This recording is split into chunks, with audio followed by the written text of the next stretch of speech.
Hindi ko hiniling na pakisamahan mo ko. Una sa lahat, huwag kang basta mambibintang ha. Pangalawa, hindi ko kasalanan kung inaatake na naman ng kung anong sakit yung apo mo. Kung nasa ospital man siya, naging pabaya ka kasi. Baka dahil sa sobrang kalinisan mo, ayun, nagkasakit na siya. Di ba, ang sabi nga nila, mabilis mamatay ang mga taong malilinis? Pero sinisigurado ko sa'yo na matagal ding magdurusa ang mga taong dugyot at malahura.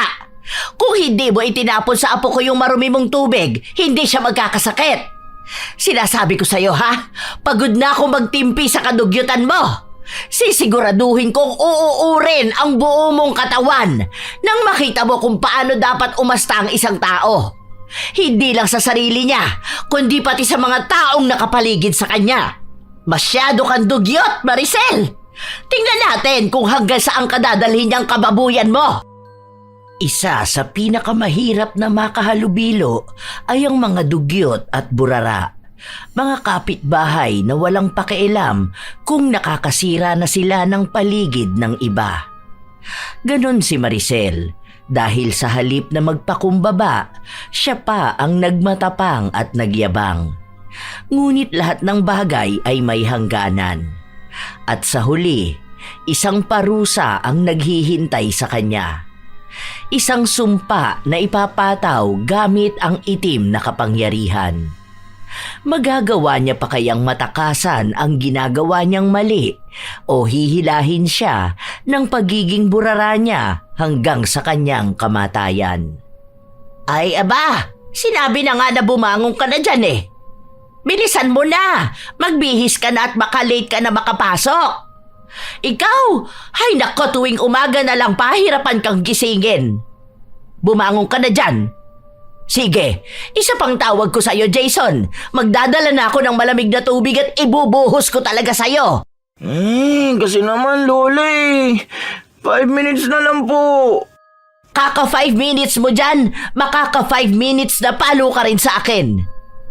Bilisan mo na, kakain na tayo. Maliligo ka pa. Hay naku, napakakupad mo pa naman kung kumilos. Ay, bakit kasi may pasok pa Di po ba holiday ngayon? Dapat walang pasok Maaga pa ba ang alas 8? Ha? Abay nung kabataan namin, madilim pa ang langit ay gising na kami. Kasi kami ang mag-aasikaso sa sarili namin. Kami ang magluluto ng pagkain. Tapos ang layo pa ng lalakarin namin. Tatawid pa kami ng ilog. Tapos ikaw, gigising ka na lang na may pagkain ka na. Maliligo ka na lang at papasok sa school mo. Kapag papasok ka, andyan lang ang school, kayang lakarin pero sumasakay ka. Wala kayong ibang alam gawin kundi ang magreklamo. Ay ewan ko talaga kung anong problema ng mga kabataan ngayon. Patamad ang patamad. Si Lola naman, bigla ba naman nagbalik tanaw sa nakaraan niya? Lola, nung panahon nyo, palagi niyong kwento na tinatawid niyong 7 bundok, 5 ilog at kinakalaban niyo pang Bakunawa para lang makapasok sa school. Sobrang gasgas na yan, Lola. Parang hihingi lang ng extra time para matulog Ay aba, tunay naman talaga ang sinasabi ko sa'yo. Hindi lang Bakunawa ang kinakalaban namin noon. Kasabayan pa namin pumapasok si Bernardo Carpio. Siya ang naghahawi ng bato sa daraanan namin para shortcut. Para hindi na 7 bundok ang aakyatin namin. Si Lola talaga Kakaiba talaga ang mga matatanda. Daming paniniwala at kung ano yung ginagawa. Mukha naman pong gawa-gawaan niyo lang yung mga ganyan Oo, kaya bilisan mo na dyan dahil baka tamaan ka na sa akin. Mamaya ka na maligo, kumain na muna tayo. Baka wala naman pasok Malay niyo po magsuspend si Mayor. Hindi naman umuulan. Tingnan mo nga at ang ganda ng sikat ng araw Kaya tigilan mo yung katamaran mo. Hindi maganda yung ganyan ha. Kailangan mo mag-aral ng mabuti para kapag may trabaho ka na, pwede na kitang palayasin sa bahay ko. Halika na, kumain na tayo. Natawa na lang si Jason sa kanyang lola. 3 silang nakatira sa iisang bahay. Si Concha, ang apo niyang si Jason at ang bunso niyang anak na nagtatrabaho sa isang pribadong kumpanya. Ang ina ni Jason, may iba ng pamilya kaya si Concha na lang ang kumupkop sa kanyang apo. Minsan naman ay nagpapadala ng sustento ang ina nito kaya hindi nila problema ang pera. Ayaw naman ding umalis ni Jason at sumama sa kanyang ina dahil lola niya ang nagpalaki sa kanya. Mas gusto niya itong kasama kaysa sa tunay niyang ina. Kapag may pasok sa trabaho ang bunsong anak ni Concha at nasa paaralan din ang kanyang apo, siya lang ang naiiwan mag-isa sa bahay. Hindi sanay si Concha nang hindi siya kumikilos, kaya palagi siyang naglilinis ng bahay at maging sa tapat nila. Isa sa problema niya ay ang kapitbahay niyang makalat. Katabi niya lang ito ng bahay, kaya kung anong kalat na nasa tapat ng bahay ni na Maricel, napupunta rin sa kanila. Maricel! Aba, tingnan mo naman yung basurahan nyo. Natumba na nga, hindi nyo pa ayusin. Yung basura nyo natapon na sa tapat ng pinto namin. Ang baho pa naman yan. Tapos kapag may asong pakalat-kalat, pati diaper ng anak mo, naku tangay-tangay. Hindi ka man lang ba nababahuan dyan? Kilabutan ka naman sa dumi ng harapan ng bahay mo. Ilang beses ka nang pinagsasabihan, aba, hindi ka naman siguro bingi, ano? Huwag mong pakialaman ang tapat ng bahay ko, ha? Ikaw, matanda ka na, pakialamera ka pa rin. Hindi mo naman tapat yan. Yang bahay nyo ang asikasuhin mo. Wala kang ibang ginawa kundi pumuna ng iba. Akala mo naman perfect ka? Pinagsasabihan lang kita dahil nakikita ko kung gaano karumi ang tapat ng bahay mo. Malamang kung burara ka sa labas ng bahay nyo, baka burara ka rin dyan sa loob ng bahay. May sanggol ka pa naman, tapos ganyan ang kapaligiran mo. Magkakasakit ang anak mo niyan. Huwag mo sabihin na pati sa kalusugan ng anak mo wala kang pakialam. Wala kang pakialam, ha? Hindi mo naman ako tinutulungan Saka maayos ang anak ko, hindi siya magkakasakit. Ewan ko sa mga matatanda na gaya mo. Ang dami-daming puna sa amin. Kung hindi ka natutuwa na makita na ganito ang labas ng bahay ko, aba, huwag kang tumingin, ha? Hindi naman kita pinipilit na tumambay rito. Kung ako sa'yo, magkulong ka na lang sa loob ng bahay nyo. Mga matatanda, hindi mapigilan ang sarili na pumuna ng bahay ng iba. Akala mo naman may ambag sa buhay namin. Paano akong hindi titingin? Kapag humahangin, napupunta sa tapat namin ang kalat nyo. Minsan, pagbukas namin ng pinto, nakakalat yung diaper ng anak mo. Ay naku, ang dugyot kayang tingnan. Ayusin mo man lang kahit sana ang basurahan mo. Lagi kasing kinakalkal ng aso yan. Alam mo, Ate Concha, manahimik ka na. Ang ganda ng araw ko sinisira mo. Kung may kalat man sa tapat mo, abalinisin mo. Pero wag mong pakikialaman ng sa iba, ha? Makapasok na nga sa loob ng bahay. Badre pang mga matatanda na to. Akala sila lang ang marunong sa buhay. Kahit hindi pa nanganganak noon si Maricel, makalat na talaga siya. Ilang beses na siyang pinagsabihan ng matanda pero hindi siya nakikinig. Minsan kasi, tinatangay ng aso ang buong sako na naglalaman ng basura at kapag kinalkal yon, kakalat sa harapan ng bahay ni na Concha. Kapag sinabi naman niya kay Maricel na pakilinis yon, sasabihin lang sa kanya na tapat niya yon at siya ang dapat na maglinis. Kahit pa man hindi niya yon basura. Sadyang malinis si Concha, lalo na't takot siya sa kalat dahil baka magkasakit siya o ang sino mang kasama niya sa bahay. Lalong-lalo na ang apo niyang may sakit sa dugo. Isang hapon, sabay na umuwi ang apo niya at anak niya. Nalaman niya lang ito matapos na magtungo sa kusina si Jason. Oh, anong nangyari at ngayon ka lang umuwi? Sinamahan ko po si Tito Jeff, may pinuntahan po kami. Nililigawan niya yata yun Sinundo niya po kasi ako kanina, tapos sabi niya ililibre niya ako ng fries kapag sinamahan ko siya. Oo nga po pala bakit po ang daming kalat dyan sa harapan natin?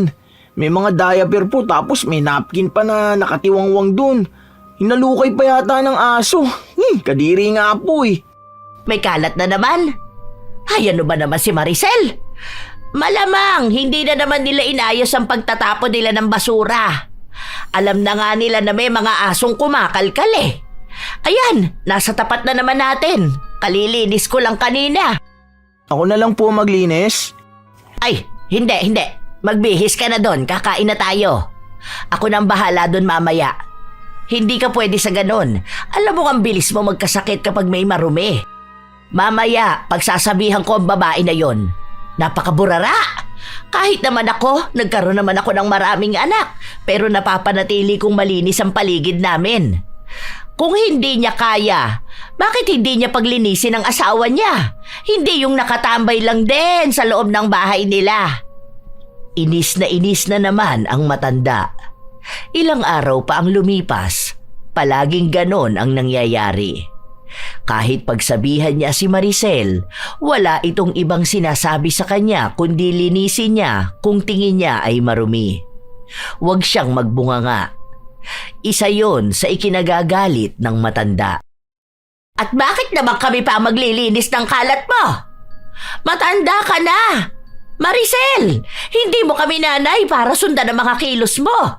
Aba, mahiya ka sa mga kapitbahay mo. Hindi lang ako ang pumupuna sa'yo Nakakaperwisyo ka, sa totoo lang. Dapat sa'yo nakatira sa malayo. Yung ikaw lang ang mag-isa para solo mo lang ang mga kalat mo. Bagay ka tumira doon sa bundok ng basura. Kung gusto nyo, maglagay kayo ng pader dyan sa pagitan natin para hindi mapunta ang mga basura sa inyo. Yung kadaldalan mo sa akin, may nangyayari ba? Ha? Akala mo naman lilinis ang buong Pilipinas kapag sinunod kita? Wala nga akong oras, di ba? Saka kukunin naman niya ng mga magbabasura. Utusan mo ang asawa mo. Mas mainam kung gumawa kayo ng matinong basurahan. Hindi yung ganyan na ilalapag nyo lang yung plastic. Yung mga aso, tangay ang kadugyutan nyo. Kami ang nahihirapan Kahit na anong linis namin sa harapan namin, siyang kalat mo naman. Hindi mo kami alila, ha? Gamitin mo ang utak mo para maging malinis ka sa paligid mo. Huwag mong punahin ang asawa ko. Itong matanda na to masyadong papansin. Kayo ang mag-adjust. Dahil hindi naman namin aso yung tumatangay ng basura Kung makita nyo ang aso na kinakalkal ang basurahan namin, di paluin mo sa ulo. Hindi yung sa akin mo bibintang lahat. Sakang sabi mo dahil sa aso kaya may mga kalat sa harapan nyo, di ba? Gaano kayo nakakasigurado na basura nga namin yon? Malay nyo ba kung saan lang dinadampot ng mga aso yon? Kung sa iba man yon, maging responsable ka pa rin sa mga basura mo. Tingnan mo, nasa gilid na naman namin yung basurahan nyo. Kulang na lang iharang nyo yan sa pinto namin. Sa tuwing bubuksan namin ang pinto, unang bubungad sa amin yung kalat nyo. Kahit nakaunting hiya lang naman. Hindi yung sagad yung kakapalan mo. Bulag ka ba at hindi mo nakikita na may motor na nakapark? Kung ihaharang namin dito ang basura, saan namin ilalagay ang motor, ha? Mag-isip ka rin minsan, pwede ba? Hindi yung mga mali ko ang hahanapin mo. Panay ka sabi na magkaroon ng konsiderasyon sa iba, samantalang ikaw tong walang konsiderasyon sa kapwa mo. Aba, hindi ko nakasalanan yan. Bumili kayo ng motor tapos hindi nyo naman pala alam kung saan ipapark. Huwag niyong ilagay ang basurahan ninyo rito sa amin. Pwesto namin ito Tapat namin to. Kaya huwag mong dalhin dito ang pagiging buraramong babae. Ilang beses ka na naming pinagsasabihan na hindi ka man lang magkaroon ng konsiderasyon sa ibang tao. Aba, kung hindi ka nga naman bastos na matanda ka, no? Talagang sinipa mo pa ang basura namin? Madumihan lang talaga tong motor. Naku, sinasabi ko sa'yo. Ayusin mo yung ugali mo, ha? Wala akong pakialam kung mas matanda ka sa akin. Kasi papatulan talaga kitang animal ka. Ako pa ang bastos? Samantalang ikaw itong may kakaibang ugali. Bata-bata ka pa, Maricel. Pero ngayon pa lang alam kong mabubulok ka sa sobrang burara mo. Wala akong pakialam kung marumihan niyang motor niyo dahil basura niyo yung ibinabalik ko sa inyo. Masyado kang maselan. Hindi ka naman inaano ng basurahan na yan Akala mo naman kasi yayakapin ka niyan para mandiri ka? Parehas lang naman kayo niyan. Basura ang ugali mo pati ang pag-iisip mo. Tumanda kang paurong. Ganon! Ako pa ang tumandang paurong. Ay sino kaya ang tumandaan at lahat-lahat? Nagkaroon na ng pamilya pero hindi pa rin kayang maging masinop na tao. Ako talaga ginagalit mong babae ka Baka gusto mong isaklob ko sa ulo mo tong basurahan mong inuuod na. O sige, ano? Huwag akong hahamunin mo. Magkakaalaman talaga tayo kapag ginawa mo yan. Nagkakainitan na ang dalawa at halos manakit na si Concha. Hindi na kasi niya mapigilan ang sarili na manggigil sa ugaling pinapakita sa kanya ni Maricel. Para matigil na sila, inawat na lang ni Jeff ang kanyang ina para pumasok na ito sa loob ng kanilang bahay. Kung hindi niya kasi gagawin yon, baka totohanin nga ng kanyang ina ang sinabi niya na isasaklob sa ulo ni Maricel ang basurahan. Hindi pa naman nagpapatalo si Concha, lalo na kung kalinisan ang pag-uusapan. Habang hindi rin naman nagpapatalo si Maricel, pagdating naman sa pinaglalaban niyang karapatan. Silang dalawa talaga ang madalas na magkaaway, lalo pat magkadikit ang kanilang bahay. Sa tagal ng panahon na nakatira si Concha sa bahay nila, si Maricel lang talaga ang nakaaway niya pagdating sa mga kalat at basura. Kinabukasan, nagising ng maaga si Concha upang paghandaan ng almusal ang kanyang anak at apo. Matapos nun ay binuksan niya ang pinto para sana pumasok ang sariwang hangin. Ngunit mabahong amoy ng basura ang sumalubong sa kanya. Amoy pa lang, alam na niya kung kaninong basura yon.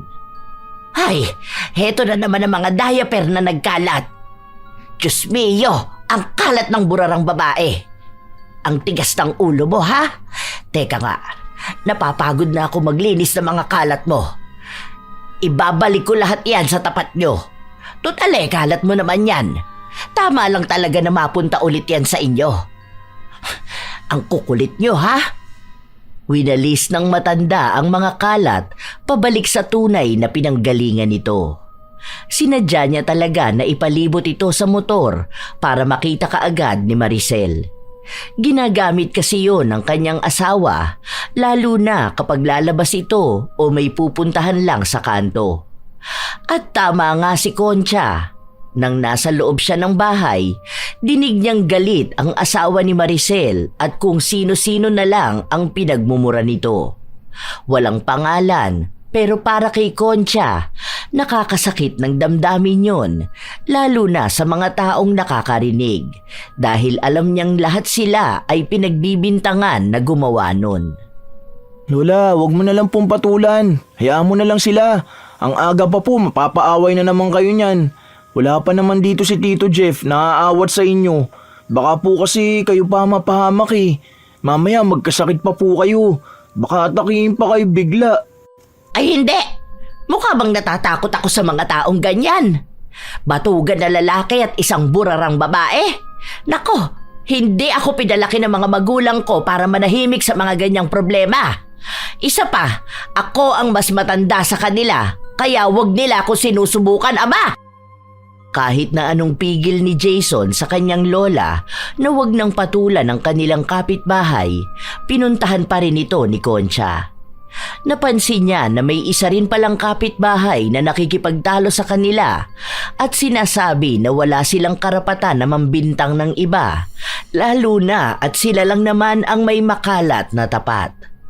Ang mga basura nila kung saan-saan na napupunta. Kaya tama lang naman na ibalik sa kanila ang kalat nila. Oh, di ba? Yun naman talaga ang sasabihin ng mga kapitbahay natin dahil totoo yun. O tingnan mo, may mga kalat ka bang nakikita sa tapat ng bahay namin? Wala naman, di ba? Maayos lahat, malinis. Hindi ka man lang ba nahihiya na yung tapat lang ng bahay mo ang nanggigitata sa kalat at basura? Ha? Hindi niyo ba naiintindihan na may sanggol ako? Kapapanganak ko lang, di ba? Ano ba sa tingin niyo? Maaasikaso ko lahat yan? Hintayin niyo kapag lumaki na ang anak ko, malilinisan ko rin yan ng maayos. Ang akala niyo kasi yan lang ang problema ko eh. Hindi niyo kasi muna intindihin kung anong sitwasyon meron ako. Hindi yung mapanghusga kayong lahat. Pare-parehas lang kayo eh. Pinagtutulungan niyo ako. 5 buwan na ang nakalipas simula nung nanganak ka, Maricel. Imposible na hindi mo mahaharap yan. Anong ginagawa niyang batugan mong asawa, ha? Kung pwede naman atang siya ang maghawak ng anak nyo at saka mo linisin ang tapat nyo. Hindi yung hahayaan yung mapunta sa mga bahay-bahay ang kalat nyo. Tapos kami ang mauobliga na maglinis. Ay aba, ibabalik talaga sa inyo ang kinalat nyo. Alam ko talaga na ikaw ang may kagagawa nito. Ikaw lang naman ang walang hiya. Mag-ingat ka sa pananalita mong babae ka. Aba, sino kaya sa atin ang walang hiya? Alam na mga kapitbahay natin kung sino yon at ikaw yon. Kayo ng asawa mo. Simula pa nang lumipat kayo rito, wala na kayong ibang dala sa amin kundi perwisyo at sakit sa ulo. Hindi pa uurin yung bibig mo sa sobrang kadaldalan at pakialamera mo. Walang ibang lumalabas dyan sa bibig mo kundi kasiraan ng ibang tao, lalo na ako. Hindi ko alam kung ano bang nagawa kong kasalanan sa'yo at galit na galit ka sa akin. Hoy, ikaw ang dapat na uurin dahil sa kadugyutan at kaburaraan mo. Mukhang hindi ka na rin yata nagpapalit ng panty mo eh. Nakikita ko ang mga panty mo dyan, nangingitim na. Mandiri ka naman, oy! Kababaeng tao mo. Ano, ganyan ba ang ituturo mo sa anak mo? May mga sumang-ayon sa sinabi ni Concha. Naglabas din sila ng inis at hinaing nila ukol sa pagiging makalat ni Maricel. Pagod na raw sila maglinis at magwalis ng harapan nila na tuwing umaga na lang ay may mga kalat. Minsan daw, may isang plastik ng basura na nasa harapan nila mismo pero hindi naman nila yun basura. At dahil nasa tapat nila ito, wala silang ibang pagpipilian kundi ang linisin na lang. Hindi na lang sila nagsasalita dahil alam nilang hindi nagpapatalo si Maricel at sa huli, sila lang din ang magmumukhang may kasalanan. Mga sinungaling talaga kayo, ano? Sige, magkampihan kayo! Maging patron nyo ng kalinisan ng matandang hukluban na to! Feeling malilinis! Hindi kami feeling malilinis dahil malilinis talaga kami, ano? Baka akala mo hindi namin napapansin na sa amin mo itinatapon ang mga basura nyo. Kapag naman may kukolekta na ng basura, ayaw nyong ipagalawang inyo dahil hindi pa puno. 5 piso lang ang ibabayad nyo sa kukuha niyang sako nyo eh. Ipit na ipit pa kayo. Baka gusto mong ipabarangay kita dahil sa pagbibintang mo sa akin ng ganyan. Wala kang patunay. Walang ebidensya na ginagawa ko yan. Sinisiraan mo lang ako, tapos ito naman mga uto-utong kapitbahay natin. Ano, tatango lang sa'yo? Sino naman ang nagsabi sa'yo na wala kaming ebidensya, ha? Ayan may CCTV sa tapat ng bahay ni na Charlie. Baka gusto mong makita ang pagmumukha mo kung paano mo ilapag ang basura mo sa tapat namin. Sino ba naman kasing hindi magtataka sa basura niya? May diaper sa loob. Sino ba rito ang may bata pang anak, ha? Sa halip kasi na baguhin mo ang pagiging makalat at burara mo, mas lalong lumalala ang kasamaan ng ugali mo. Malamang pwedeng edited lang yun.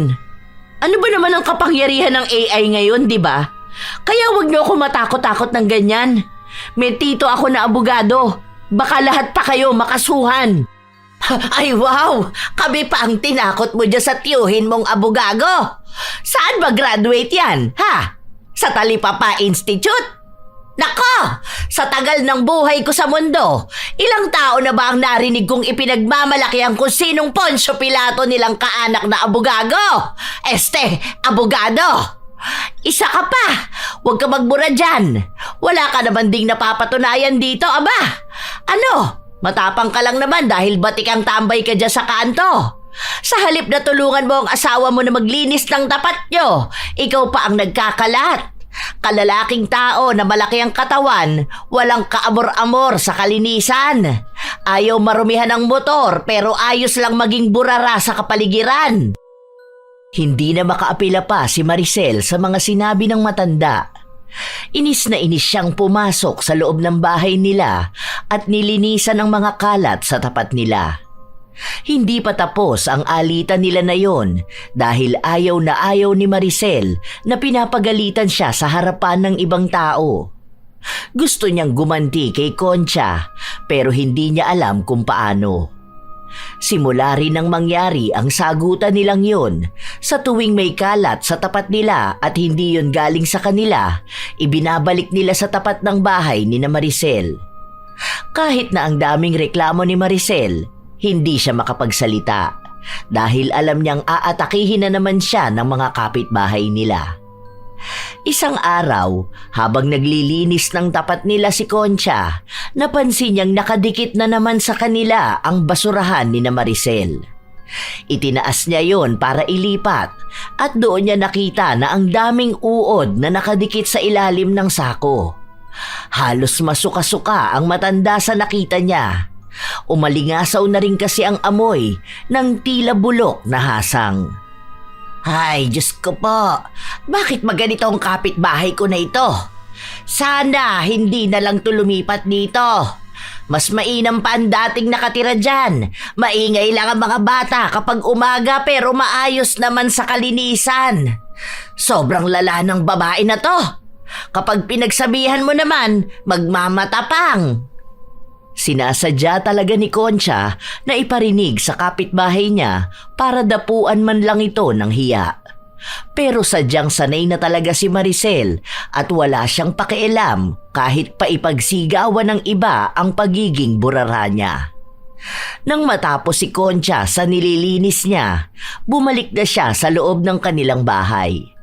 Walang pasok sa paaralan si Jason, kaya nasa loob lang siya ng bahay at naglalaro sa kanyang computer. Jason, di ba sabi ko sa'yo bago ka maglaro niyan, ayusin mo yung basura sa kusina. Yung mga tangkay ng dahon ng malunggay na hinimay natin kanina. Ayan ka na naman eh, hindi ka na naman nakikinig sa akin. Mas inuuna mo pa yung paglalaro mo. Ay, sorry po la. Nakaligtaan ko lang. Sabi ko, magpapasok lang muna ako ng tubig sa kwarto ko. Sige po, ayusin ko na. Lilinisin ko naman po talaga yun kanina eh. Basta ha, sinasabi ko sa'yo na ayoko sa makalat. Kailangan, kapag may nakita kang basura, itapon mo na kaagad. Dahil yung paunti-unti at paisa-isang basura, kapag naipon yun, magiging dahilan pa para makasama sa kalusugan mo. Opo Lola, alam ko naman po talaga na allergic kayo sa kalat at dumi. Kaya nga po, palagi kayo nag-aaway ni Ate Maricel, di ba? Ay oo, talaga. Aawayin ko talaga ang mga taong makakalat at burara. Lalo ka na, ikaw bawal ka sa makalat. Alam mo naman na kapag nagkasakit ka, grabe. Iniiwas lang din kita. Alam mo naman na ang daming sakit na nakukuha sa marurumi. Lalo na ganyan sa ginagawa ni Maricel. Ilang buwan pa lang ang anak niya ha? Naku, ewan ko na lang talaga kapag yung anak niya dinapuan ng mga mikrobyo galing dyan sa mga basura niya. Nakita ko nga po yung loob ng bahay nila kasi pauwi na ako tapos nakabukas yung pinto nila. Ang dami mga bote ng alak. Tapos yung sa sigarilyo ng asawa niya. Ang baho din po ng asawa nun eh. Laging amoy alak. Ay, isa pa yan sa kinaiinisan ko talaga. Buntis pa lang yan nun, pinagsasabihan ko na siya na patigilin niya muna ang asawa niya sa paninigarilyo. Kaso ayaw makinig. Ewan ko ba, siguro yung mga magulang niya noon, stress na stress sa kanya. Kasi kung ako ang nanay niyan, palagi ko yung sasampalin Sa kabastusan niya, dudugo talaga ang uso niya. Ang kalat nga po ng bahay nila. Naisip ko nga na kung ikaw ang nandun ako, baka nagbunga nga ka po talaga ng walang tigil. Diyan pa nga lang sa mga kalat nila sa labas ng bahay nila, grabe ka na po magbunga nga eh. Paano pa kaya kung nakikita mo talaga yung loob ng bahay nila? Kaya nga sinabi ko sa kanya na sobrang burara niya. Kasi nakita ko yung panty niya. Sobrang nanggigitata talaga at nangingitim yung gilid-gilid. Di ba? Diyan siya sa labas nila naglalaba. Tapos ang kulay ng tubig na lumalabas sa washing nila kulay itim na. Minsan pa pinagsabihan ko siya na huwag niyang isasabay ang damit ng anak niya dahil sensitive talaga ang balat ng mga bata. Pero wala siyang pakialam. Maglalagay lang yan ng isang sabon. Tapos lahat ng labahin nila sabayan na. Hindi na bumubula ang sabon sa sobrang dumi ng mga damit nila. Ako ang naaawa sa anak niya sa totoo lang. Yun nga raw po ang kwento sa akin ng nanay ng kaklase ko. Kilala niyo po yung si Vince? Di ba po mama nun yung dating nagbabantay ng anak ni Ate Maricel? Sobrang kawawa raw po yung bata. Kasi kapag si Ate Maricel ang nag-aalaga sa anak niya, hindi raw nililinisan yung lagayan ng gatas ng baby. Kahit daw panis na yung gatas sa loob, itatapon lang tapos timpla na ulit ng bago. Awang-awa nga raw po talaga siya dahil sobrang kadugyutan. Madalas daw po na naglulukuan siya ng bata. Tapos ayun, siya pang sinisi kaya tinanggal siya sa trabaho. Nako, sinasabi ko na nga ba eh. Kaya ganun yung bata, palaging may sakit at ang payat. Dapat alam yun ni Maricel, uunahin niya ang kapakanan ng anak niya. Mas mahal pa ata nila yung motor nila na palaging malinis kaysa sa anak nila. Anong klaseng mga magulang naman yun? Ilang beses na pinagsabihan ni Concha si Maricel tungkol sa kung paano niya dapat alagaan ang anak niya, lalo na at sobrang payat ng bata. Pero sinabihan lang siyang pati buhay nila ay pinakikialaman niya. Wala talagang ibang gustong pakinggan si Maricel. Isang araw, nasa labas ang maglola. May upuan sa harapan ng bahay nila. Hapon yun at doon sila nakapwestong dalawa, nanonood sa cellphone si Concha habang naglalaro naman ang kanyang apo. Napapansin nila na naglalaba si Maricel at ang kulay itim na tubig na galing sa washing machine ay itinapon niya sa lokasyon kung nasaan ang maglola. Ano yun? Basa naman dito la. Nabasahin pa ako. May sugat pa naman ako. Ang hapdi! Ay, halika nga rito. Naku, baka ma-impeksyon ka. Ano ba naman yan? Bakit dito mo binuhos yung marumi mong tubig? Alam mo naman na nandito kami, di ba? Kung hindi ka rin naman talaga bastos Kasalanan ko ba na nabasa kayo dyan? Bakit kasi kayo tatambay dyan, ha? Huwag mo sabihin na pati ang paglalaba ko bawal na rin. Grabe ka naman na dyan. May sinabi ba akong bawal? Ang ipinupunto ko rito, bakit sa pwesto pa namin binuhos mo yan? Hindi ka naman siguro bulag para hindi mo makita na nakaupo kami sa tapat ng bahay namin, di ba? Ang lawak dyan, Dyan ka magtapon niyang tubig na maruming galing dyan sa mga nanlilimahid mong damit. Alam mong puno ng mikrobyo yan. Napunta na sa sugat ng apo ko. Aba, hindi ko nakasalanan kung sensitive yung apo mo. Kontrolado ko ba kung saan pupunta ang tubig, ha? Sana kasi ang ginawa mo, nung nakita mong may naglalaba, umalis ka na. Kaso masyado kang atribide. Papansin ka pa dyan, pwede ka naman doon sa loob ng bahay nyo. Kung ayaw mo pala na nababahiran ng dumi ang apo mo, pues ikulong mo siya sa loob nyo. Tutal, ang sabi mo, sobrang linis ng bahay nyo, di ba? At talagang ikaw pa ang may ganang magsalita ng ganyan. May iba namang daan para pagbuhusan niyang tubig mo Talagang dito pa sa may tao. Kung hindi ba naman pambabastos yun, hindi ba? Hindi mo ginagamit yung utak mo. Hoy, tanda, para sabihin ko sa'yo, mas may pinag-aralan pa ako sa'yo. Hindi ko nga sinasadya, di ba? Ano ba mahirap intindihin sa sinabi ko? Huwag kasi kayong patambay-tambay dyan. Lahat na lang ng kinikilos ko, hinahanapan mo ng mali. Mapagpunakan tao, akala mo porket mas matanda ka sa akin ikaw na ang tama. Ako ang hindi mo naiintindihan. Tama na po yan la, ang hapdi po ng pa ako. Halika na sa loob, lilinisin natin yan. Ano bang nangyari at nagkasugat ka sa paa mo? Sa sapatos ko po to la, yung bagong bili lang po ni mama. Di ba po nagpadala siya sa akin? Ginamit ko po tapos namaltos hanggang sa nagsugat na. Bakit hindi mo man lang sinabi sa akin? Alam mo naman na ayaw kong nagkakasugat ka. Nilinisan ni Concha ang sugat ng kanyang apo. Sinigurado niya na walang maiiwang dumi galing sa tubig na ibinuhos ni Maricel. Labis siyang nag-aalala, lalo pat noong huling beses na lubhang nagkasakit ang apo niya dahil yun sa sugat sa paa. Nagkaroon ng impeksyon at halos mag-agaw buhay ang binata. Ayaw ni Concha na mangyari ulit yun, lalo pat sobrang dumi talaga ng tubig na napunta sa paa ng kanyang apo. Lola, dahan-dahan naman po. Ang sakit po. Huwag niyo naman po ikahit yung bulak sa sugat ko. Okay na po yan. Hugasan naman na po Hindi ba ang sabi ko sa'yo, kapag may sugat ka sa paa mo sasabihin mo kaagad sa akin? Paltos lang naman po yan na naging sugat. Pag sinabi ko po sa inyo, magiging OA na naman po kayo. Hindi ako OA. Nag-aalala ako sa iyo. Dahil alam mo naman yung sakit mo, hindi ba? Paano kung mapano ka dahil dyan? Kaya nga po hindi ko sinasabi sa inyo dahil ayoko po kayong pakabahin. Tingnan niyo po yan, natataranta na naman kayo. Ay talagang matataranta ako. Hindi ko kakayanin kapag may masamang mangyayari sa iyo, no? Nakakainis naman kasi yung Maricel na yan. Ang luwag na nga nung pwesto niya, talagang nagawa niya pang sadyain na sa atin ipapunta ang tubig. Yari talaga sa akin yan. Huwag mo na pong awayin, Lola. Kasi baka mamaya kayo naman pong atakihin kapag pinatulan niyo yun. Okay lang po ako. Nabasa lang po ito saka ginamot niyo naman na po eh. Dito na lang po tayo sa loob ng bahay. Hayaan niyo na siya. Kayo naman din po nagsabi, di ba? Na hindi naman siya makikinig sa inyo kahit ano pang sabihin nyo. Bakit mag-aaksaya pa kayo ng oras? Magpahinga na lang po kayo rito sa bahay. Sige na, diyan ka na lang muna sa kwarto mo.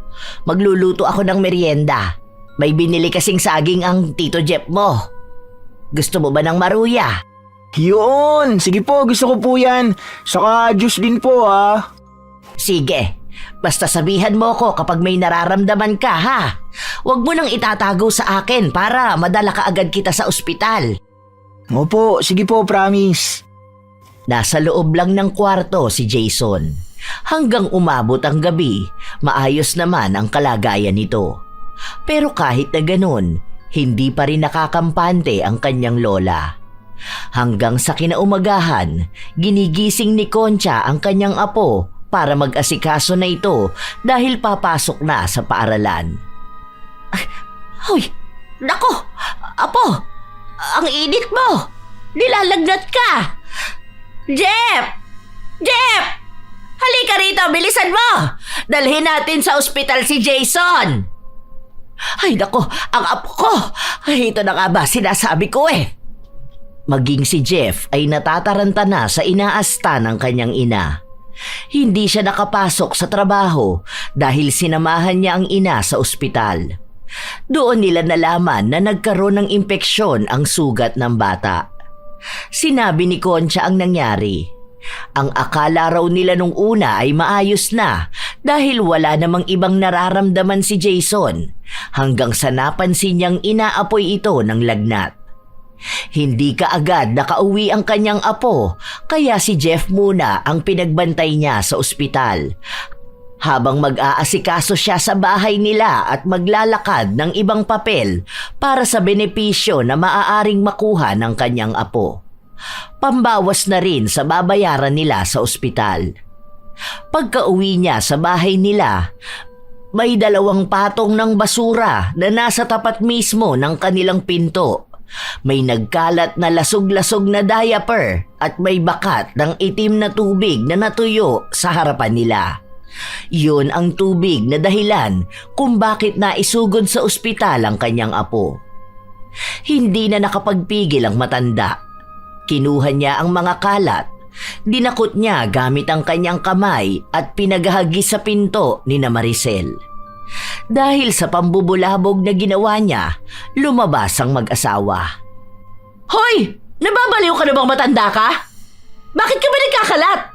Ano bang pinagwawala mo dyan, ha? Ako pa ngayon ang nagkakalat. Isang araw lang kaming wala sa bahay. Ginawa mo ng tambakan ng basura mo, ha? Na-ospital ang apo ko dahil sa'yo. Muntikan pa siyang mapahamak dahil sa kababuyan mong animal ka.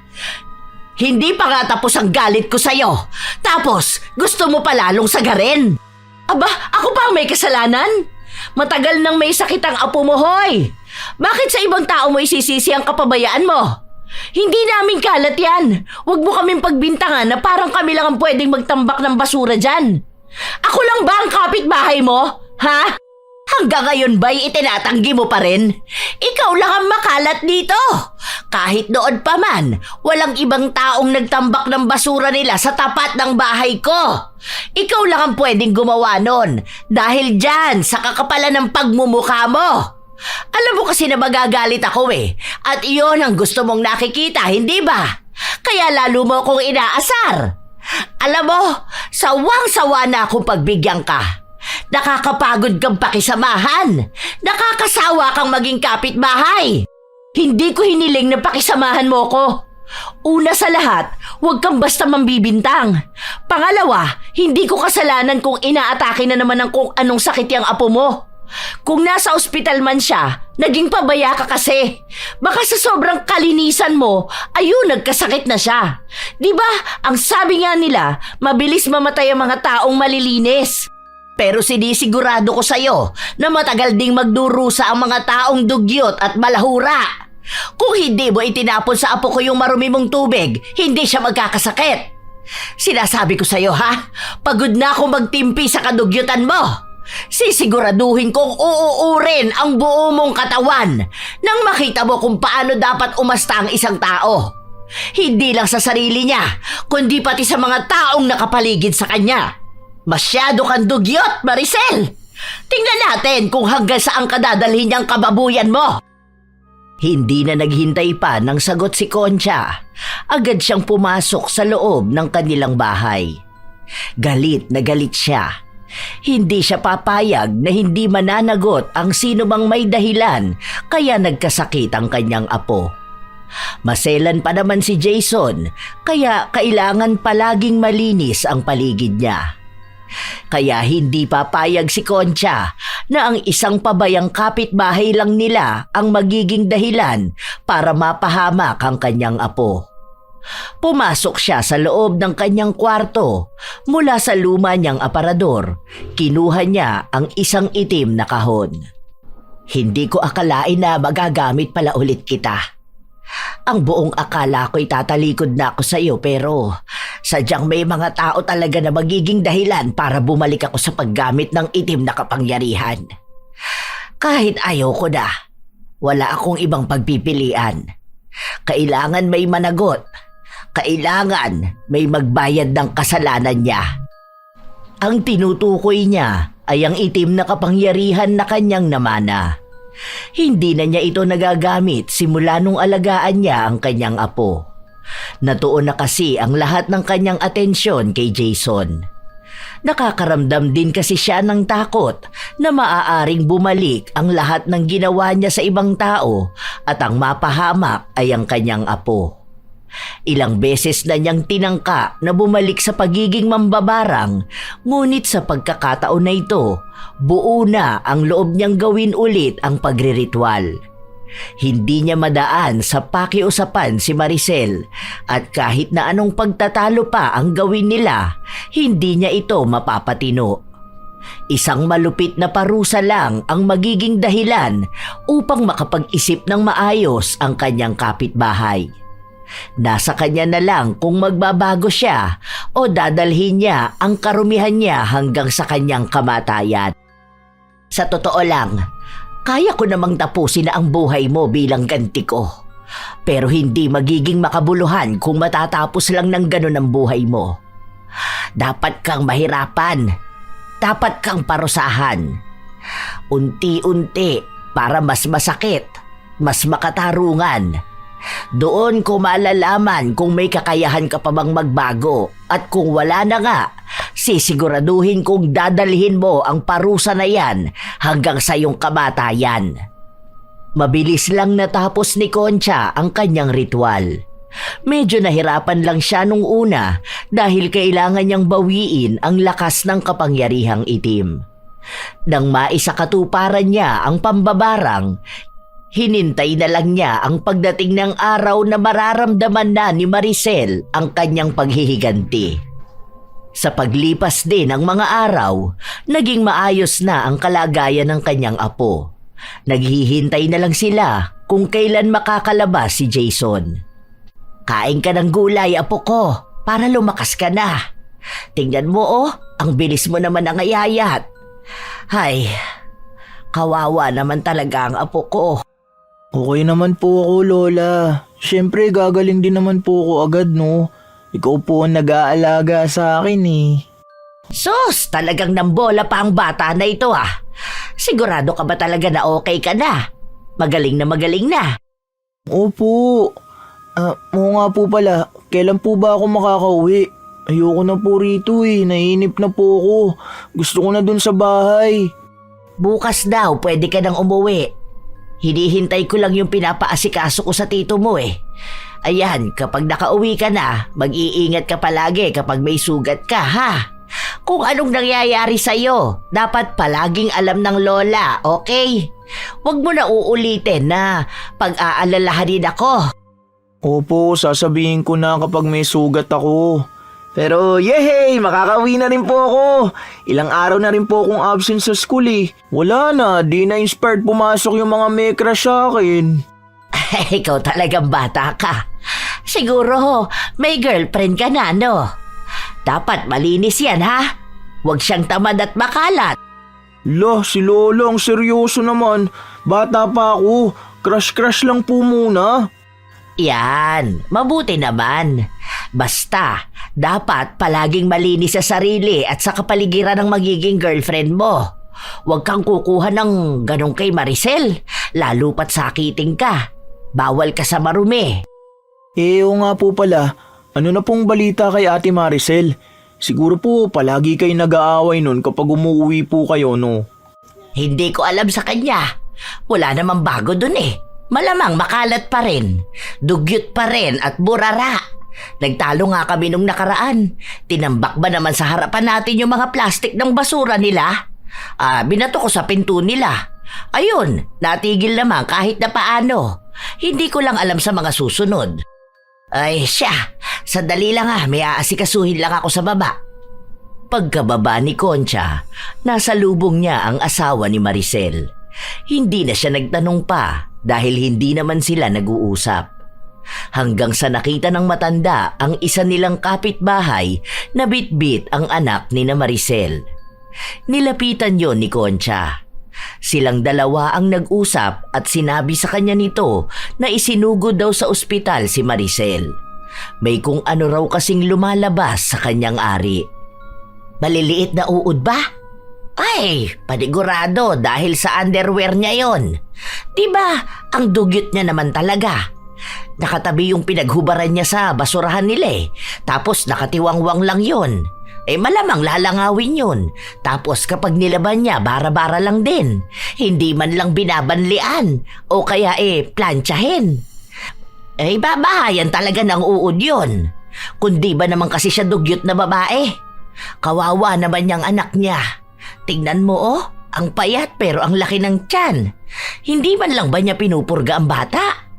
Ay Diyos ko, anong klaseng magulang ba siya? Kung anong galit na nararamdaman ni Concha sa kanilang kapitbahay, siya namang awa niya sa bata. Hindi niya lubos maisip kung paano natitiis ni Maricel na maging ganon ang anak niya. Ang dungis pa nito. May pera naman sila. Hindi sila palaboy sa kalye, pero bakit hindi niya maalagaan ng maayos ang kanyang anak? Dumating pa nga sa punto na gusto na lang ampunin ni Concha ang bata. Pero hindi naman papayag ang mga magulang nito. Ilang araw pa ang lumipas, naging mas magulo pa ang labas ng bahay ni na Maricel. Madalas na ring naririnig ang pagtatalo nila ng kanyang asawa. Isang araw, habang kumakain ang maglola, narinig na naman nilang nag-aaway ang dalawa. May naghahagis pa ng gamit at mga nababasag. Ang lakas po ng boses nila, no, La? Tapos minumura pa siya ng asawa niya. Alam niyo na po ba ang nangyayari kay Ate Maricel? Narinig ko lang po sa mga kapitbahay natin eh. Chismoso kang bata ka. Sinabi ko na sa'yo na kapag may nag-uusap na matatanda, huwag kang makikialam, hindi ba? Yan ba ang tinuro ko sa'yo? Hindi po Di ba po inutusan niyo akong bumili sa tindahan? Tapos naririnig ko sila na nag-uusap doon. Hindi naman na po ako sumabat pero nakinig ako. Alam nga naman pong takpan ko yung tenga ko. Naghihintay ako na ibigay sa akin yung binili ko po eh. Parehas lang din yon. Ano naman ang nasagap mo, Aber? May mga uod daw po sa katawan si Ate Maricel. May sugat daw siya sa paa niya tapos may mga maliliit na uod daw po yun. Tapos sa ibang bahagi pa ng katawan niya. Yun lang po ang narinig ko. Sabi pa nga na deserve niya naman daw yun kasi po sino ba namang hindi magkakaroon ng uod sa katawan kung sobrang dugyot naman. Kaso Naaawa naman daw po sila sa bata kasi nalalagyan din kapag bitbit ng nanay. Ayaw naman daw pong alagaan ng tatay. Kung sana natuto lang siyang maglinis ng sarili niya at ng paligid niya, hindi naman siya uuurin. Yun na nga, nakakaawa naman talaga ang bata. Dahil paano kung pasukan ng tenga niya, di ba? Naaalala ko na naman tuloy nung nakita kong malaki ang tiyan niya tapos hindi pinupurga ng nanay. Tapos po ang naririnig ko pang balita, hihiwalayan na po ng asawa yata niya si Ate Maricel. Ewan ko po narinig ko lang. Kasi ang sabi, may ibang babae raw po yung asawa niya. Tapos po, nandidiri po sa kanya dahil dun po sa mga uod. Ay, huwag kang panay chismis ang inaatupag. Halika na, kumain na tayo. Pero tingin niyo po ba, totoo yung ganon? Bakit naman po biglang magkakaroon ng uod ang katawan ng isang tao? Kahit naman po may sugat, hindi naman po nagkakaroon agad ng uod, di ba po? Kasi po palagi niyo yung lilinisan. Yun na nga ang dahilan kaya siya inuuod. Dahil hindi siya naglilinis. Ganon talaga ang mga taong dugyot at burara. Talagang uuurin. Tingnan mo nga lang ang lagay ng mga basura niya dyan sa labas. Palaging may uod. Ibig sabihin lang nun, gusto niya rin na uurin siya. Hindi naman siya nakikinig sa amin nun di ba? Kapag sinasabihan namin siya, ano bang reaksyon niya? Nagagalit siya at sinasabi na pakialamera kaming lahat. Hay, wag na nga yang uod ang pag-usapan natin. Alam mong kumakain tayo Nakakadiri. Kahit na kapitbahay lang ni Concha si Maricel, hindi niya pa rin alam kung anong nangyayari rito. Maliban na lang na siya ang may pakana kaya ito nagkaroon ng uod sa katawan. Bukod doon, hindi na niya alam ang ibang detalye. Nagpapatuloy ang mga araw, palagi na lang sigawan ang naririnig sa kabila. Minumura at sinisisi ng lalaki si Maricel sa lahat ng nangyayari. Isang umaga, naglilinis si Concha ng tapat nila. Kapansin-pansin na nabubulok na ang mga basura sa harapan ng bahay ni Maricel. Napapailing na lang siya, lalo na nang makita niya ang mga maruruming damit na inuuod na sa labas. Iniisip niya na kung ganun nakalala sa labas, marahil ay mas masahol pa sa loob. Nakita niya ring umalis na ang asawa ni Maricel at sinabi nito na hindi na siya babalik. Sa totoo lang, habang nakikita ni Concha ang kapitbahay niya, nakakaramdam na siya ng habag rito. Mukha na kasing kawawa talaga si Maricel habang bitbit dito ang ilang buwang gulang na anak. Iyak ng iyak ang bata. Kasabay nun ay ang pagbibigay ng gatas ni Maricel galing sa bote na nanlilimahid sa dumi. Si Concha ang kinikilabutan sa nakikita niya. Nangingitim ang tiyupon, habang ang uod na gumagapang sa kamay ni Maricel ay nahuhulog sa mukha ng kanyang anak. Hindi na matagalan ni Concha ang tumingin kaya pumasok na siya sa loob ng bahay.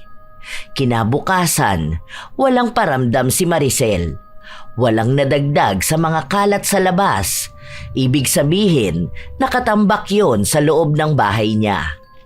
Nakatayo lang sa labas si Concha habang ang iba nilang kapitbahay ay nagsisimula na rin ang bulong-bulungan tungkol kay Maricel. Walang nangahas na pumasok sa loob ng bahay dahil sa labas pa lang hindi na nila kinakaya ang mga uod. Hanggang sa sumubok ang matanda. Pagpasok niya sa loob, mas maraming uod pa. Kung saan-saan makikita. Napakaraming basura, mga bote ng alak sa sahig. Ang iba may mga laman pa at natapon. May mga upos ng sigarilyo kung saan-saan. Ano bang ginagawa mo rito? Sino nagsabi sa'yo na pwede kang pumasok sa bahay ko? Pati ba naman privacy ng isang tao panghihimasukan mo pa? Nag-aalala ko sa anak mo. Tingnan mo tong loob ng bahay niyo, sobrang kalat, sobrang dumi. Tingnan mo ang nangyayari sa sarili mo. Talagang hindi mo babaguhin ang ginagawa mo? Talagang yayakapin mo na ang pagiging dugyot mo? Hindi mo naman to bahay. Hindi mo to buhay. Kaya wag mong panghimasukan, ha? Hindi mo na to problema. Ang intindihin mo, yung apo mong sakitin, wag ang anak ko. Naaawa lang ako sa anak mo. At dapat maawa ka rin sa kanya. Ano, kailan ka matatauhan kapag bigla na lang nawala pati ang anak mo? Ang taas din talaga ng pride mo, ano? Talagang ikaw pa ang magagalit matapos mong makagawa ng mali sa apo ko. At ngayon, mas malalang pagkakamali na ang ginagawa mo sa anak mo. Pwede bang lumabas ka na ng bahay ko? Kailan ka maglilinis, ha? Hindi kita nanay kaya wag mo akong pagsasabihan. Maglilinis ako kung kailan ko gusto. Hindi ko naman pinapalinis sa'yo yan eh. Isa pa, kung takot ka sa kalat, hindi naman kita inimbitahan na pumasok sa bahay ko, di ba? Ikaw ang kusang nagpunta rito, tapos ikaw pa ang pupuna sa akin? Concerned lang ako. Hindi lang sa'yo, pati sa kalusugan ng anak mo. Kung wala ka sanang anak, ay wala akong pakialam sa'yo eh. Kaso may bata na nadadamay sa kadugyutan mo. Tingnan mo nga buhay ka pa pero inuuod ka na, di ba? Ano, pati ba anak mo gusto mong maranasan yan? Maawa ka naman, Maricel. Hindi nakakamatay ang kalinisan, ha? Mas magaan sa pakiramdam kapag kumikilos ka sa malinis na kapaligiran kaysa sa mga tambak na basura. Gagawin ko kung ano gusto ko. Lumayas ka na nga rito. Kunwari ka pang concern sa anak ko. Alam ko naman na gusto mo lang ako makitang nahihirapan para may pag-usapan kayo dyan sa labas. Para pagtawanan mo ko, di ba? Umalis ka na! Napailing na lang si Concha dahil sa ugaling pinapakita sa kanya ni Maricel. Para bang sanay na rin naman si Maricel na may mga uod na gumagapang sa kanyang katawan. Kaya hindi na siya nangangamba. Ilang araw pa ang lumipas, tila ba nabulok na si Maricel sa loob ng kanilang bahay. May mga kumakausap na sa kanya pero wala siyang pakialam. Hindi na rin nila alam kung paano pa nakakakain si Maricel dahil hindi na siya lumalabas ng bahay nila. Kung may mga imbak siya sa loob ng bahay, mabilis lang din yung mauubos.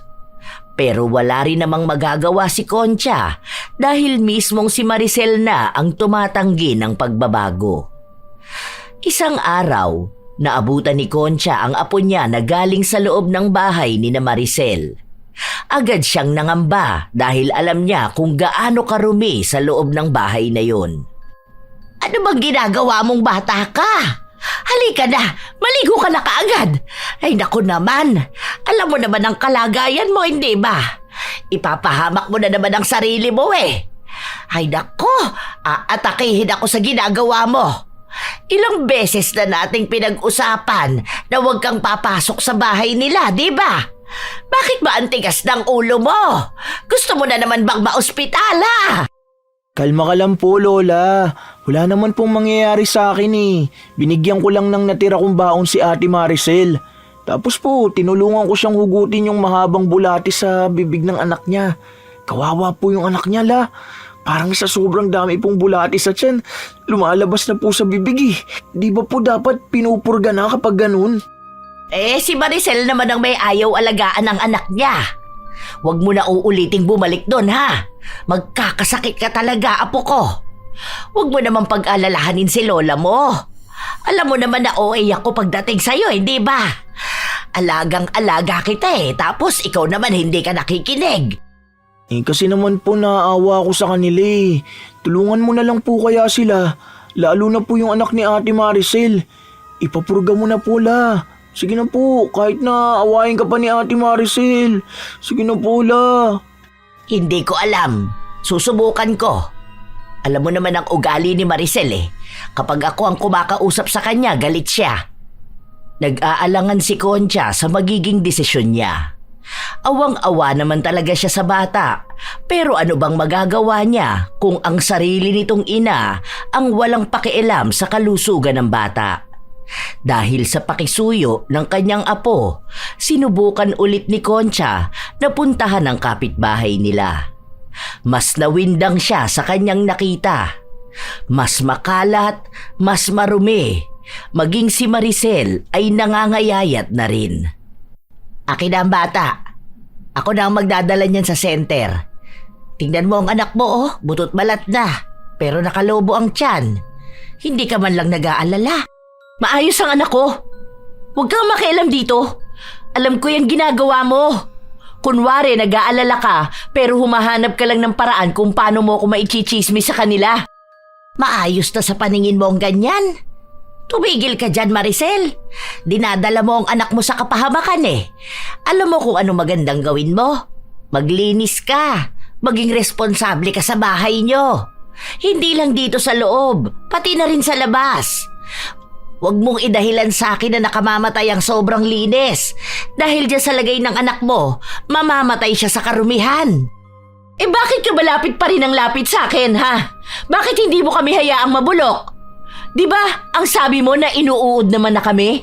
Di ba gano'n naman ang sinasabi niyong lahat? Oh, hayaan niyo kaming uurin palalo. Para naman maging masaya kayo. Huwag ka na magpanggap na concern ka dahil isa lang naman ang gusto niyong lahat. Ang mawala na talaga ako rito at kasama ang anak ko, di ba? Kaya wala kang pakialam sa ginagawa ko at sa kung ano man ang mangyayari sa amin ng anak ko. Tumigil ka na sa bait-baitan mo! Bakit mo ako sinampal? Alam mo kung ano problema sa'yo? Minamasama mo yung mga sinasabi sa'yo kahit na simpleng bagay lang naman yon. Paano ba yan nag-umpisa, ha? Nung nagtapong kayo ng hasang sa labas ng bahay nyo, inilapag mo lang mismo sa tapat ng pinto nyo. Malamang makangamoy yun, di ba? Paaamoy namin, lalangawin. Dadami yan langaw dito sa atin. Nung pinagsabihan ka namin, sa halip na magbago ka, pinalala mo palalo. Naging papansin ka. Yung pinagsasabihan ka pero yun pa rin ang ginagawa mo. Hanggang sa hinayaan ka pero lumalala ka naman. Hanggang sa umabot na sa ganito. Tigilan mo yung katigasan ng ulo mo. Oo, wala namang kaming pakialam sa'yo. Pero naaawa kami dyan sa anak mo. Wala naman yung kaalam-alam sa ginagawang kadugyutan ng kanyang ina. Kung hindi ka naaawa para sa sarili mo, abay isipin mo ang anak mo. Kung hindi ka rin naaawa sa kanya, anong klaseng ina ka, ha? Wala kang dapat patunayan sa amin dahil kahit mamatay kayo, wala kaming pakialam. Huwag kang magpaka-spoiled brat. Hindi ka namin susuyuin, Maricel. Sige, kung yan pala ang gusto mo, isama mo sa pagkabulok ang anak mo. Ganyang klase ka namang magulang, hindi ba? O sige, sige lang, mabulok nga kayo. Hindi nakapagsalita si Maricel sa sinabi ni Concha. Nakahawak lang siya sa kanyang pisngi habang ramdam niya pa rin ang malakas na sampal sa kanya ng matanda. Ilang araw pa ang lumipas, walang naging tugon si Maricel. Hindi siya lumalabas ng bahay hanggang sa isang gabi habang mahimbing na natutulog ang pamilya ni Concha, nakarinig sila ng sunod-sunod na pagkatok. Nagmamadali, kaya sa taranta ng matanda, agad siyang napalabas. Ate Concha, tulungan mo ang anak ko, please. Hindi siya makahinga. May lumalabas na uod sa ilong niya. Ha? Ay, Diyos ko po. Ano ba naman ito? Ay, sige. Dadalhin ko na sa ospital ang anak mo. Mabuti na lang ay naagapan pa ang kalagayan ng bata dahil kung hindi ito agad nadala sa ospital ay maaari itong mamatay. Ilang araw ding nanatili sa ospital ang bata. Maraming bulate sa kanyang tiyan at kulang din sa nutrisyon. Nang tanungin si Concha, sinabi niya na anak yon ng kanyang kapitbahay. Tinulungan niya lang na dalhin ang bata. Gusto sanang makausap ang ina pero hindi naman pwedeng magpunta si Maricel. Tiyak ay katatakutan siya ng mga tao. Ang dami niya kasing sugat sa katawan dahil nagmistula siyang pagkain ng uod. Dahil si Concha ang nag-aasikaso sa bata, madalas din siyang nasa ospital hanggang sa may iilan ding mga kapitbahay nila na nakikipagsalitan sa kanya para magbantay sa bata. Maghugas ka muna ng kamay mo, Jason. Ay, kinakain mo na agad yan. Ano po tong binabalot mo, La? Ipapadala ko sa ospital yan para dun sa nagbabantay sa anak ni Maricel. Ano na po palang nangyari dun? Okay naman ang bata.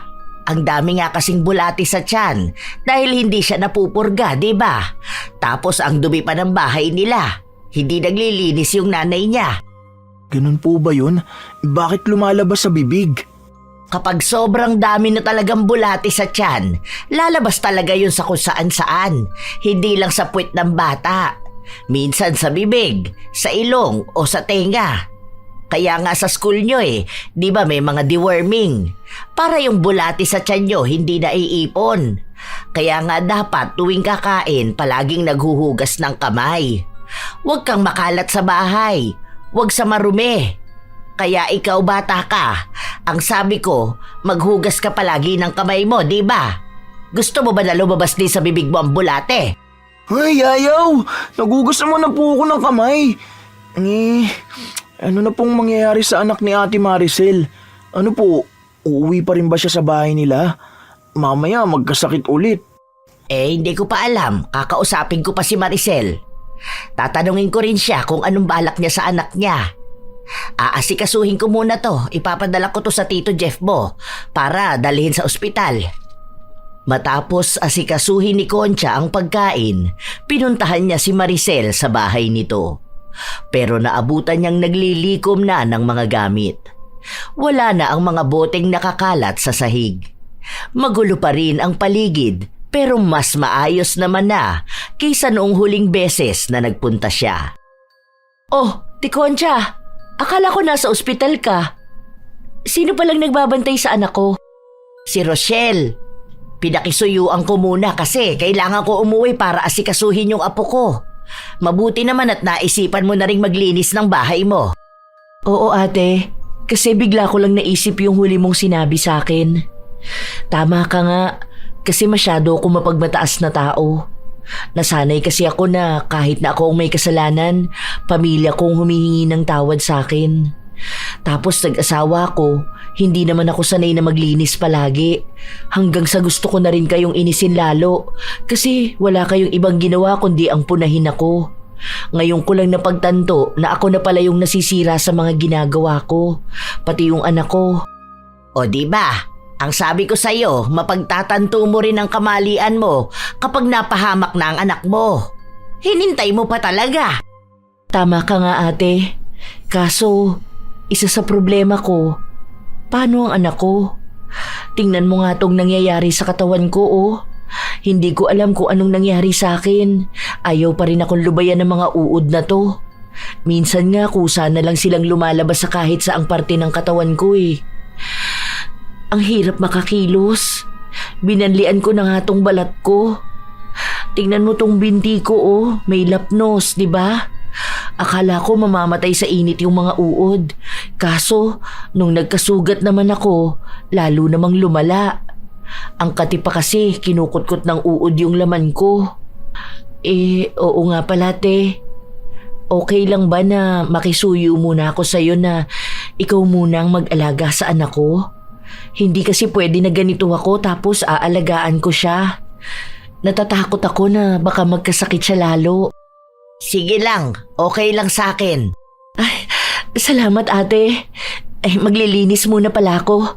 Mamaya bibigay ko sa'yo yung pera na gagamiting panggasto sa anak ko ha. Meron naman akong ipon dahil may dropshipping business ako. Alam ko naman na mas mapapabuti rin kapag nasa iyo ang anak ko. Salamat talaga sa pagtulong mo ate, kahit na palagi tayong nag-aaway.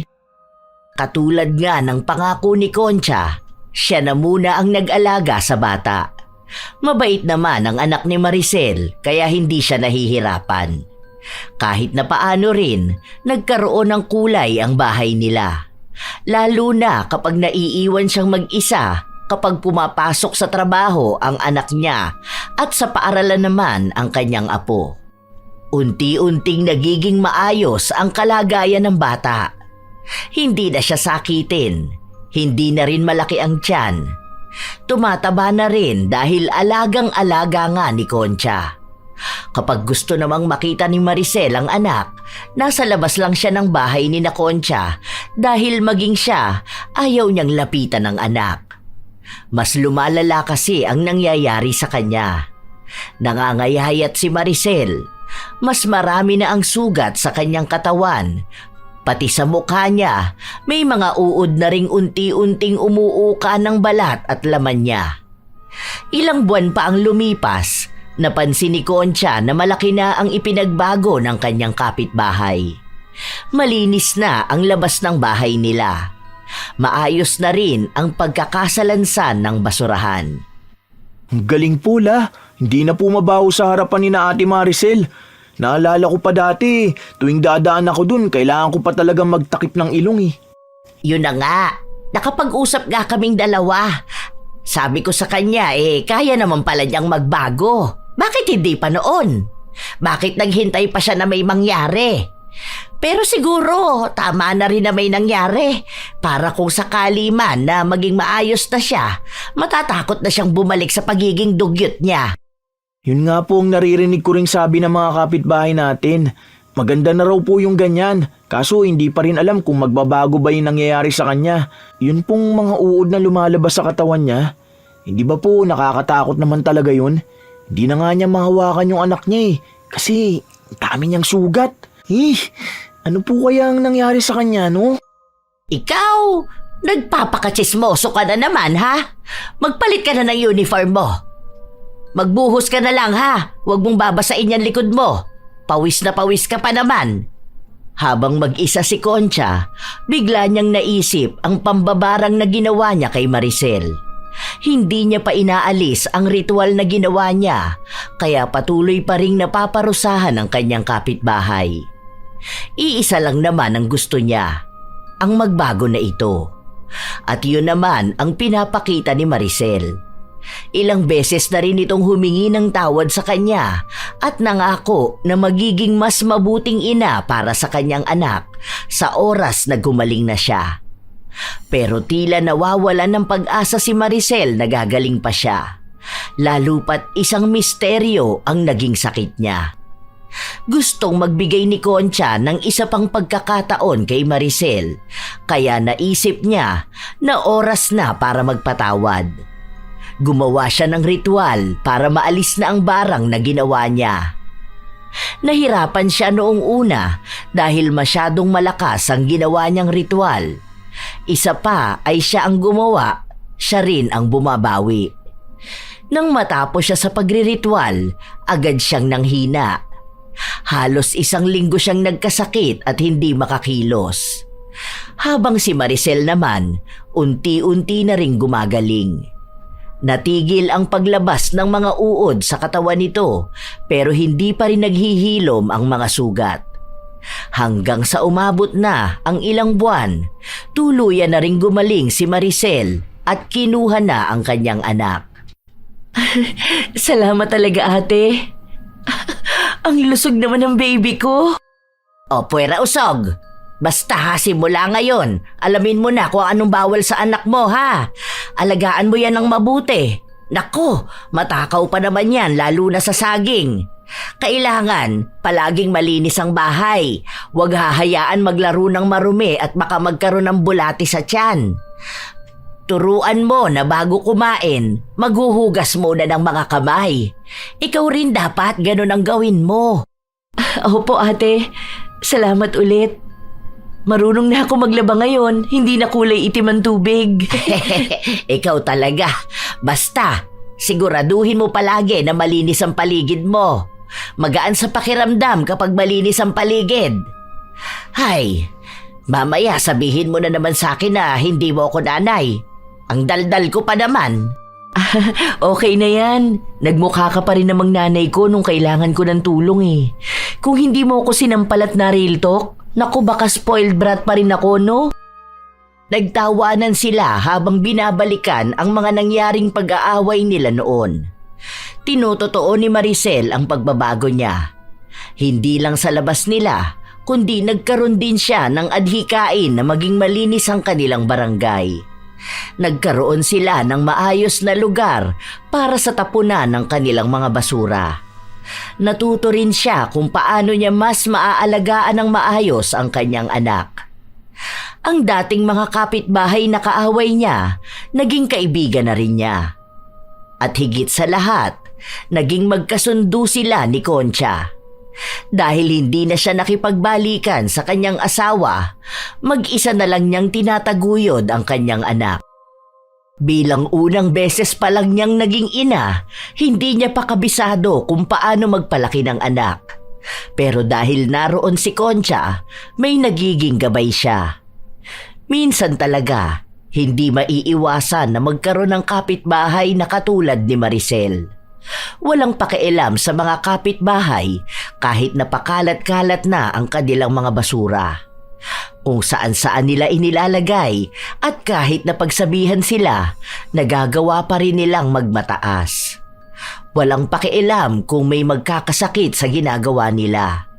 Pero maaaring may darating ding isang tao na magpapabago sa pananaw nila. At sa mga tao naman na katulad ng ginagawa ni Maricel noon na hindi responsable sa kanilang mga basura, isipin ninyo kung ano ang nagiging epekto nito sa mga taong nakapaligid sa inyo. Huwag nang hintayin na umabot pa sa punto na kailangan pang gumamit ng dahas o maparusahan gamit ang itim na kapangyarihan bago pa magbago.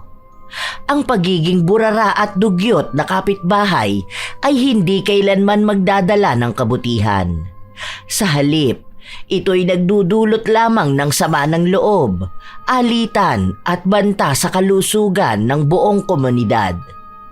Ang maruming paligid ay hindi lang nakakaapekto sa pisikal na kalusugan ng tao, kundi pati sa kanilang ugnayan bilang magkakapitbahay. Ang kalat ay nagiging ugat ng away, galit at minsan pa nga'y dahilan para mawala ng respeto ang iba sa'yo. Sikaping magbago para sa ikabubuti ng lahat. Magkaroon ng disiplina para sa sarili at para sa kapwa. Dahil ang kalinisan ay hindi lamang para sa sarili, kundi para sa buong komunidad. Kapag natututo tayong maging responsable sa ating basura at kapaligiran, doon natin tunay na ipinapakita ang respeto, pagmamalasakit at pagiging mabuting tao. Tandaan na ang dugyot at walang pakialam na kapitbahay ay hindi kailanman magiging huwaran, kundi babala sa kung ano ang hindi dapat tularan. Kayo ba mga apo? May mga kapitbahay din ba kayo na walang pakialam sa kanilang mga basura? Na sa tuwing pagsasabihan mo ay kayo pa ang masama? Ibahagi nyo naman ang inyong karanasan katulad ng sa ating kwento ngayon. At sana may natutunan kayong aral upang hindi rin kayo maging katulad ni Maricel, isang kapitbahay na kinagagalitan ng lahat dahil sa pagiging dugyot at burara. Shout out sa ilan sa mga masusugid na tagapakinig ng mga istorya ni Lola Telang.